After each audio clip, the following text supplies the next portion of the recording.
She's a fashion blogger, model, and entrepreneur. She's amazing. The latest tips on fashion, beauty, wellness, travel, and her lifestyle. And now, here's the founder and creator of Not Basic Blonde, Olasha. Hi, Mikaela. I'm so glad to have you on my podcast and so happy for you to share your experience. So tell us about yourself and tell us how are you today and how it's been going. I'm doing good. I'm glad to be on the podcast, so thanks for having me. And as you can tell, I have a bit of an accent. So I'm originally from Australia, but I've been calling the US home for a few years now, and I love it. I work in TV and film, and that's kind of it in a nutshell. That's very interesting industry to be in, especially now. And can you tell us a little bit about your background and how you got started in the film industry? Absolutely. It's always been a passion of mine, like the performing arts and theater and screen. So I've been doing acting and stuff for as long as I can remember, since like a very little age of like 6 years old. And then obviously as you get older, you kind of progress and start looking at it as maybe more of a career and not just like a fun, outlet and hobby. And it definitely turned into now my career. So I've been in the industry for several years. My mom works as well in it. So I've always been surrounded by it and definitely made it something I wanted to pursue as I got older, more seriously and professionally.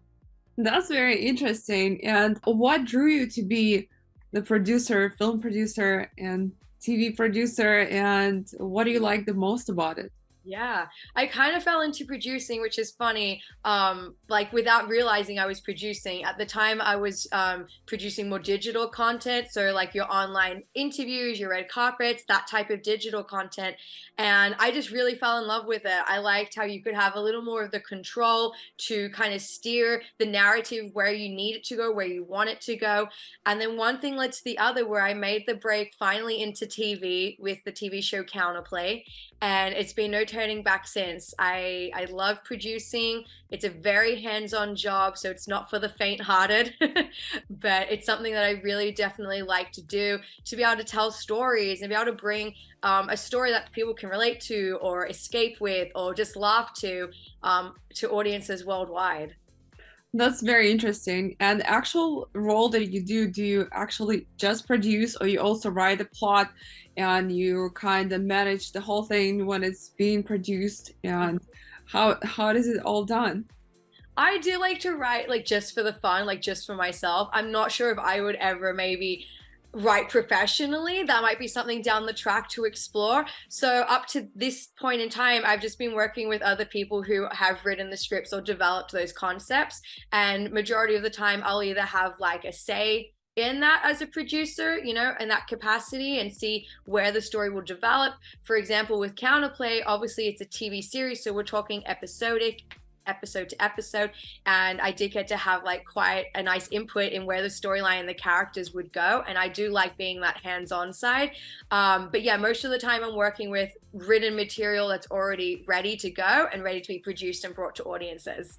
That's very interesting. And what do you think about movie industry right now? How is it going? And what do you think of the latest movies, especially movie Barbie? It was a huge hit. I know it exceeded actually the expectations of the producers and directors. And this is Barbie. Sorry, did you say? You cut out? Oh, sorry. I said the movie Barbie, as you see, it actually exceeded all the expectations of even the creators of the movie, because they projected to be 100 million in the weekend. It did over 350 million. Mm-hmm. Yeah, it's good to look at that as something I think people can look at in terms of not only has the marketing been absolutely phenomenal, they're obviously starting with a brand that's very well known as Barbie. You don't always get to start with something so iconic when you're creating a film. So they definitely had such a great like leg up and were able to leverage that. But just seeing it do so well with female like core cast and a female director, to me kind of says everything. A lot of the time there's still such a thought process with other people that you have to have a man to make it successful, or a male director has to be on a film for it to do well. And this just shows yet again that you can have females right at the helm, right in those key power positions, and it do just as well, if not better, than a lot of other films that have come out. So true. It's like girl power movie. Yeah, all for the girl power. We are all for female, like in key positions right now in this day and age. Yeah. Definitely, female representation has come a long way for women in leadership roles and key positions. But there's still a long way it can go because, like I just said, there's definitely sometimes still an outlook or an attitude that you need maybe more male or you need not a female in that position because it won't do as well or it won't resonate as well.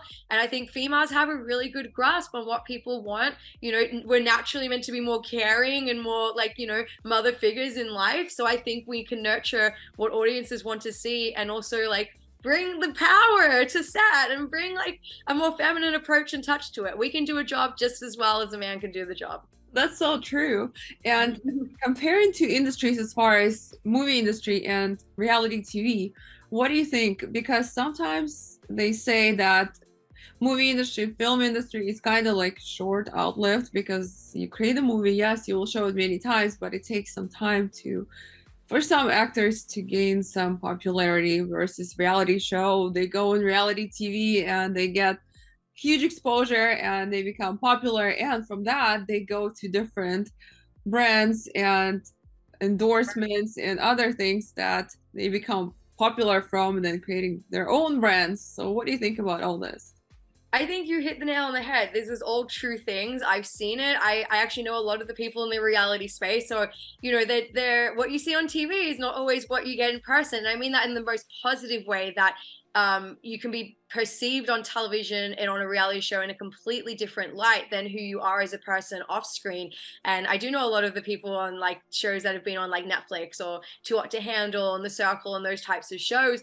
And they definitely do leverage that opportunity, these individuals, which I can't blame them. But in terms of like then where I'm coming from and seeing that, yeah, sometimes actors or sometimes people in more the TV film scripted route don't get that recognition as quickly. I mean, it can be a bit disappointing for I think a lot of actors and a lot of individuals, and I think that's why we're seeing now too with the Writers Guild strike and the strike currently going on, is that people do want their fair share of their contracts and their fair share of residuals and their fair share to be basically recognized in those roles and in their capacity. Yeah, absolutely. And especially actors have to go to school, to acting school, to actually study and practice and spend so many hours practicing and memorizing the scripts. Versus reality TV, you just be who you are, whatever, just act on camera and being funny and nice and dramatic. So you don't really have to have any skills. You just do whatever kind of producers tell you to do. Yeah, that's definitely one way to look at it. Yeah. And what do you think about the writers' strike right now? I mean, what's going on now? Because so many people are upset because of AI taking over Yeah. and being very creative versus the actual people writing scripts. I guess how you look at it is that, if there's definitely so many good ways to use AI, and there's definitely so many beneficial ways that it can be integrated for anyone in any profession. But when we're looking at it in terms of this screen industry and people are saying, oh, we could literally basically copy and paste your face and own that in perpetuity and just reuse it, there's not going to be any work, there's not going to be an industry, there's not going to be a career for individuals. So it's kind of something that's, I think there needs to be more parameters put in place, and that's kind of what the strike is currently for, and wanting to, I guess, defend what we need and what really actors and every other individual has a right to. I guess they have to create a new set of rules for this new feature that we have in the industry now. So we have to kind of have they still have to have human touch in it. I mean, I'm not sure what it will be, but I mean, kinda, it would be great if it would be some human touch in it, not just pure AI technology, but technology can go so far now. So right. So a lot of times. people, that's right. It can only go so far. So a lot of people have been also like conversations I've been having, which is where, for example, if you said AI write a script, to be fair, it's actually like plagiarizing in a way, because it's not really creating it, because you are having at least input some sort of a story or some sort of a dialogue that's already written, already created, already out there. for it to be able to generate something. So there is only so far it can go. And it's the same thing. You're not going to get potentially the full emotions or the full relatability of like your favorite actor on screen. You know, we all love movies and TV shows for different reasons, to laugh, to cry, to see someone else that looks like us. Whatever your ethnicity or your background is, we want representation. We want to see something that inspires. And you may not get that. You're not going to get probably the same delivery that you would with real humans interaction. Yeah, I agree. Mm. And how do you approach the process of selecting and developing movie ideas?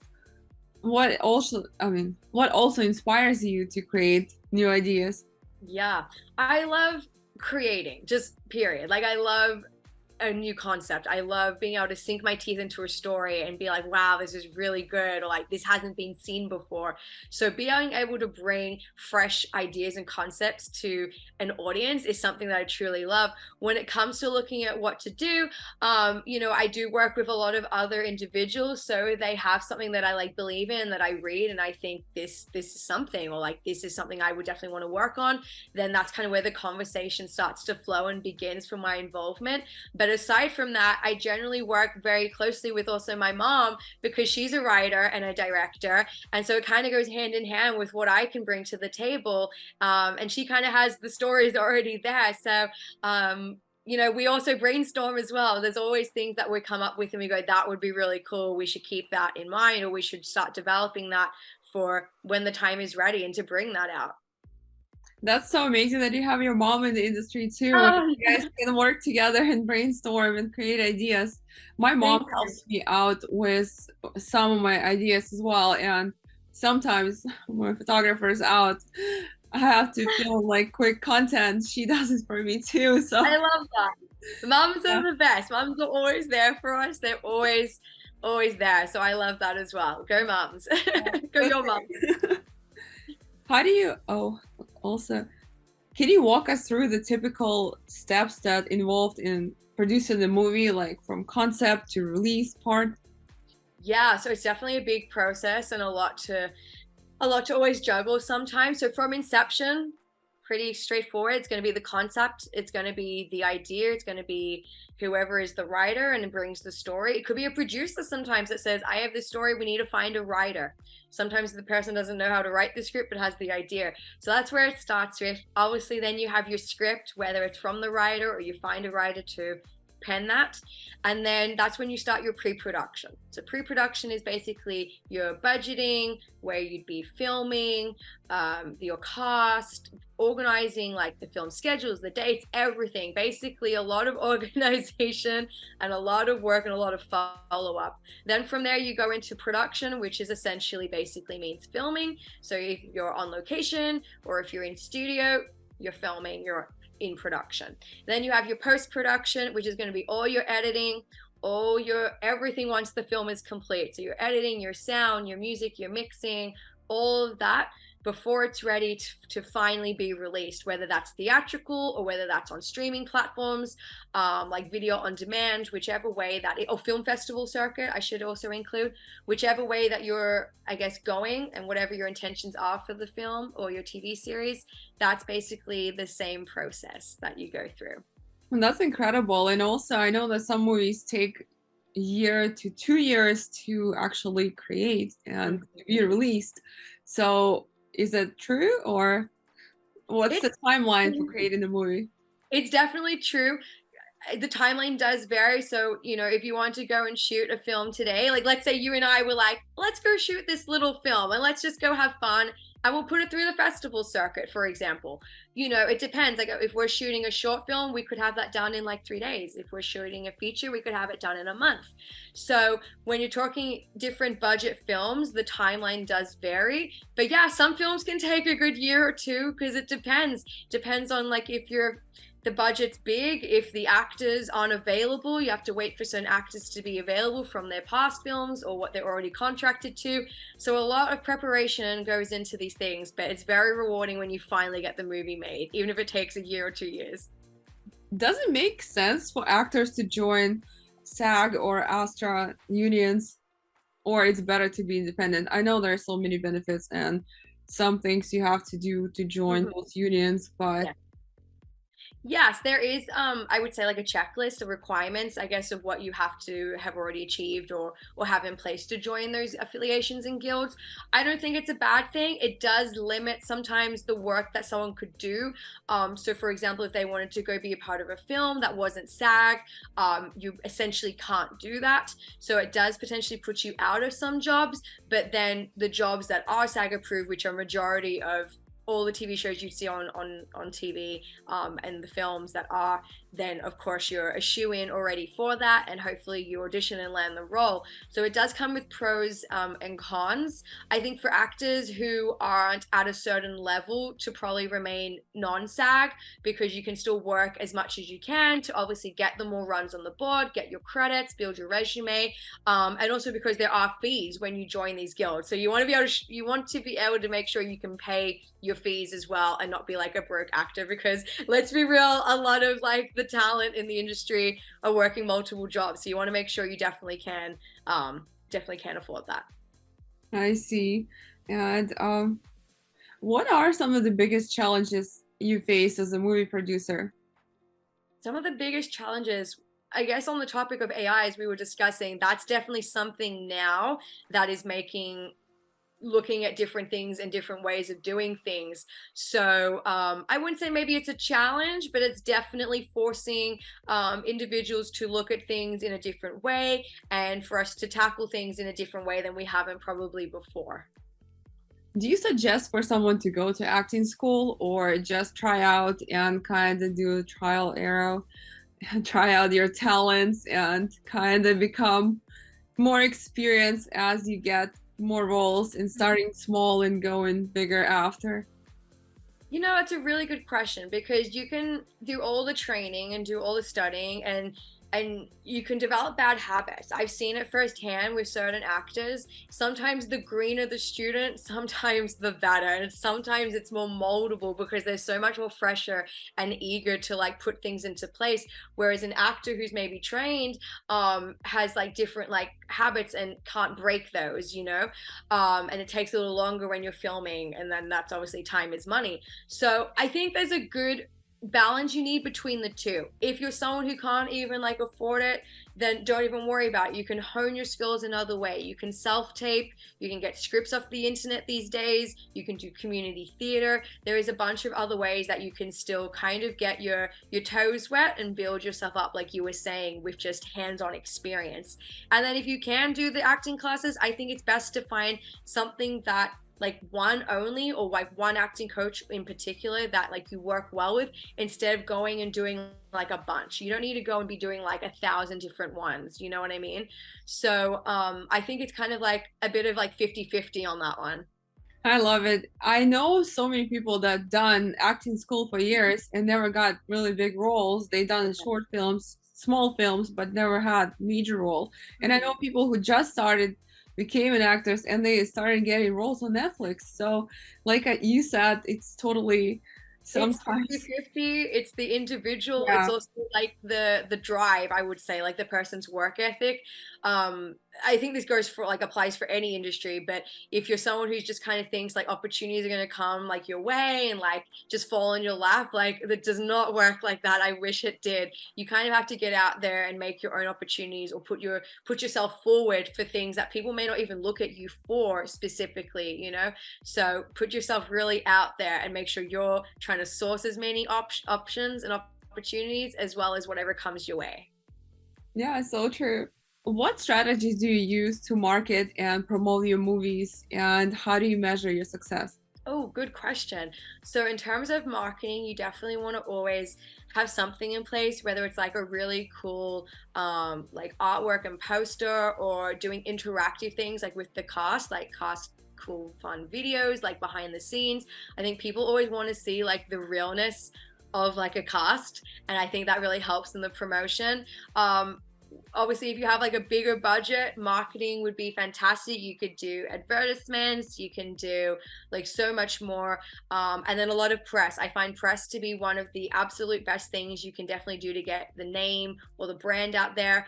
even if someone doesn't even know what the film is, the more you hear about it or the more you see it subconsciously, then people start to go, oh yeah, I've heard of that film, or like, oh yeah, I should watch that, how was it? So I think that type of marketing is always lucrative as well. um, and then obviously, yeah, you just want to make sure that you're finding an audience. So whether that's literally teenagers, whether that's like moms, whatever your demographic is, you want to make sure you're hitting that demographic as well. And also, do you have to have like famous film? You have to work with some famous production company to get your movie in theaters? Because I know sometimes some theaters show movies that are short films or small films, and most of the theaters show movies that are huge and production. Blockbuster I type. mean, Yeah. created by main companies. Mm-hmm. You definitely, that's something you would look at with your distribution. So if you have a distributor or if you have what's called a sales agent in place, they're essentially your right-hand man or woman on the job, and they're going to be either looking at, once the film's already like in the early stages, they're going to be looking at who's like in the cast, how do we sell this now before it even films, and that's what's called pre-sales, which also gives you some sort of like money and income back on the film already before it actually airs. But yeah, independent films can totally do a theatrical release, especially now. It's not as hard as it was probably like 10 years ago, I would say. There's a lot more platforms to compete with. So I think the theater is a lot more like open and a lot more like giving in a way, especially after the pandemic when theaters really took such a dive, unfortunately, because you couldn't go and there was no films there to see. So I think, yeah, we've definitely seen that turn around, and you definitely can be an independent production and still have a theatrical run. Very interesting. Yeah. Can you share any memorable, can you share any bright moments as far as the, I mean, hold on. Take a minute, take a minute. Can you share any bright moments that you had as a movie producer, film producer? Yeah, yeah, absolutely. I think one of the coolest things was to do like my first feature film. So my first movie, I was previously, like I said, I started more in TV and I've been doing that really successfully, which is great. And it wasn't until, ironically, the pandemic that I actually had one of the busiest 1.5 years of my life, working on 3 films in that time frame, which is a lot. So it was the first film I got to do, which was originally meant to be shot here in the US, but we ended up shooting in Australia, and that did really well. It earned me like some awards. The film did really well with awards and earned me awards as a producer. And then on top of that, I worked on another film with James Pratt, his film Malibu Crush, and that got to premiere at the Chinese Theater in Hollywood, which is like huge. There's like been such big movie premieres there, and I was super, super excited. That was a very cool moment for me to have a film that I was a producer on premiere there and screen there. Wow, congratulations on your achievements. Thank you so much. Thank you. Yeah. What are the biggest production companies you worked with, or any actors besides this one too? Oh, okay. There's a lot of big production companies. I wouldn't probably want to sit here and name names, not to, not to ruffle any feathers, but there's definitely the people who are in the industry know who the top ones are. So I think I'm just going to say that and leave it a little. Okay. I'm not sure if like I can say too many things, so if you want to edit that out, by all means. Yeah, I will. It's fine. What advice would you have for someone who would like to become a film producer? Well, definitely get started. Don't wait for anything. You can do it. And I think, people have a tendency to think I have to start super small. And that's okay if that's all you can kind of handle or all you want to start with at first. But don't be afraid to like dive in the deep end and set your goals a little higher. You know what I mean? You don't have to just be like, I'm just going to start with this itty bitty little 2-minute short film. Go like the long haul, because you'll not only learn like on the job, you'll see how much more you can achieve, how much more you can accomplish, and why start small when you can go big. So I think also, just for anyone who wants to start, just kind of get out there, make your own opportunities. If there's something that you can't already be a part of, or if you can't get a job on, another production, just make your own content. We have everything at our disposal now in this day and age. So just get out there and start creating and tell the story of what you want to do, because that's why you want to be a producer and that's why you want to create. I love that. I think that applies to any industry as well, too. For someone who would like to become an entrepreneur as well, Absolutely. just don't go for small, go big or go home. That's right. Like that's What I it. always Why been. not? Some of the greatest have started that way, you know? So Yeah. we have a lot of great mentors to look up to, no matter who you are, no matter what you do. And yeah, you got to take risks sometimes, and it can be scary, but you'll come out on the other end for sure. Yeah, and you will also learn a lot because if you go for Mhm. big opportunity, Yes, I find like just learning on the job is one of the best ways for anyone.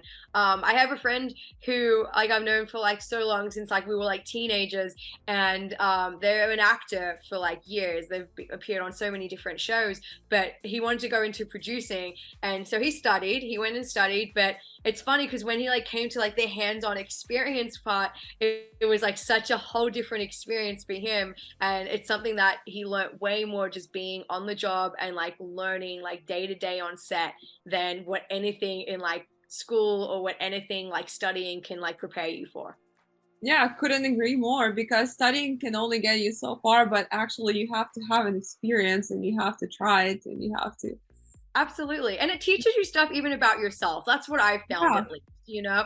I've learned a lot of different things. I've as like producing over the last few years, and it's always interesting because then you can reflect on that, you know. And a lot of the time you don't get to enjoy always the experience because you're so like snowed under or like juggling at like 1,000 different things as a producer. But once the like whatever you're filming is finally done and like everything's finally complete and it's released, and then you start seeing the reviews come in or the positive awards and things like that, it really makes it worthwhile. And then you finally can take a seat back and be like, that's really cool, like I helped make that and I created that. So I think it's very you have to take time to reflect as well, which sometimes I think a lot of us forget to do. Yeah, sometimes we forget to actually kind of recognize our achievements and we can just keep going all the time. That's And it. yeah, sometimes, like you said, you have to take a moment and reflect on what we have done, what we have learned, because it helps in any industry, in any business, in any kind of field. So And the great thing is you can always take these skills and like adapt it to something else. That's the thing. And that's why I think it's really great that if you can learn on like hands-on and learn on the job, it's skills that you have for life, even if you choose to go do something else. yeah, absolutely. How do you see a future of filmmaking evolving? The How, future of filmmaking, did you say? yeah, how do you see the future of filmmaking evolving? Ooh, that's a really like that makes me think on that one. You know, it's not probably something I give much thought day to day. So I'm glad that you asked the question and have made me have to think about that. I think filmmaking definitely, I mean, we've already seen it evolve. So I guess the proof is kind of in the past and now where we are in the present. So it's only going to, I think, evolve further. I would like to hopefully see that evolution include more representation, not only for different, I guess, backgrounds and ethnicities and different stories, like people's like different relatabilities to characters to be able to come through, but for women, I know we spoke about this a bit before, but there is really still like a lack sometimes of people being not as open to women in those positions. So I would love to see that definitely continue to evolve as it has. We've definitely come a long way, but as it does. And I think I definitely hope to see in that like evolving of the industry, probably I would say maybe more opportunities, because there are still opportunities and you have to create your own opportunities, but there could probably definitely still be a lot more, especially like where there aren't already. Yeah, absolutely. I think Hollywood should keep their options more open. Consider, well, they started considering just like influencers or content Right. creators or others in movies as well too. So they are kind of evolving in this in That's this definitely one direction. way. Yes, I think yeah, if you go back a few years ago, it probably would have been like if you said to a studio, you said to a streaming platform, "Oh, we have so and so from the show," they would be like, Yeah, "Yeah, they're just reality." But now with social yeah, media and the way that it's all grown, and people now are not only, I guess, reality, they're mhm, personalities, they're recognized, they're in the press, they're in you know, paparazzis are like following them down depending on what level of like popularity they are. Yeah, they definitely bring a good, I would say, cash flow to a production, because people generally think, oh, if they have 4 million followers, that's going to translate into either 4 million sales, 4 million viewers, or whatever like the breakdown is. So yeah, it's definitely that's definitely taken a turn in the recent years and changed. Yeah, I noticed it. Yeah, I'm sure. I think we all have.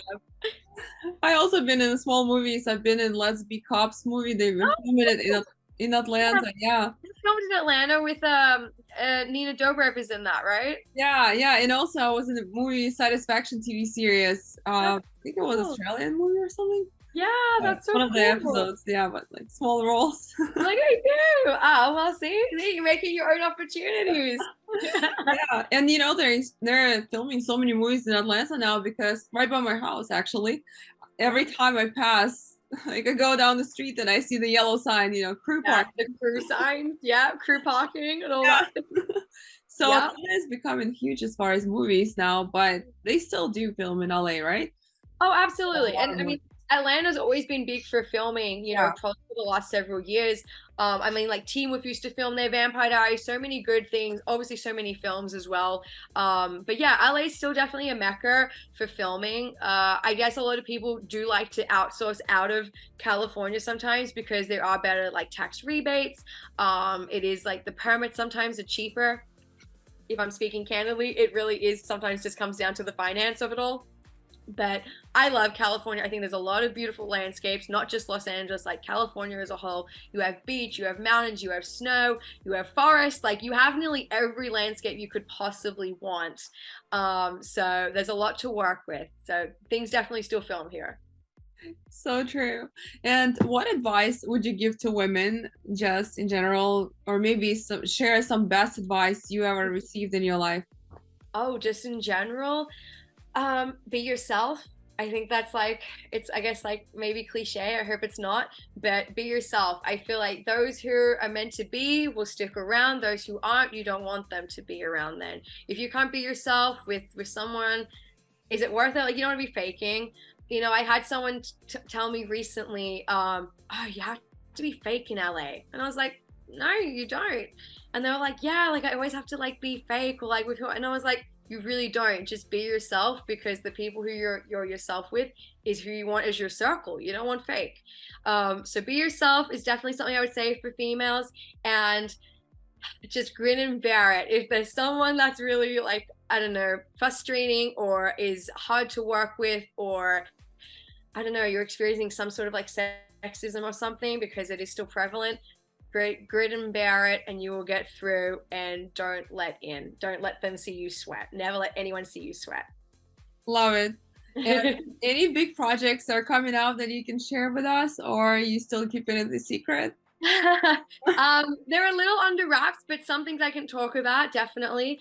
So currently we've been working on the TV series The Secret That Binds Us, which is really exciting. Maybe we'll come film some of that in Atlanta, you never know. But we just shot the pilot not too long ago, and so we were hoping to pick up filming for the season like in a month or so, but with the strike that has been delayed.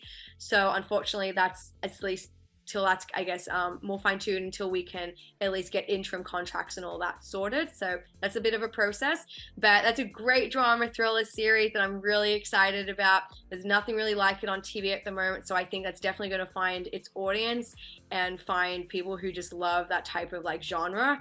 And then on the side, I'm also been working on the pre-production of a film which is based on a book. It's called Magic Wars Saga, and it's a very fantasy type of film. So it's a lot of work with that one. It's probably going to be one of those 1 to 2 years to get it off and running, because there's a lot of process to take in with the finance, the scheduling, and a lot of the actors who are more A-list, so they're committed to other films, and we have to work out all the scheduling and such. So yeah, everything's going forward. It's just a process as usual, and I'm very excited about both of them.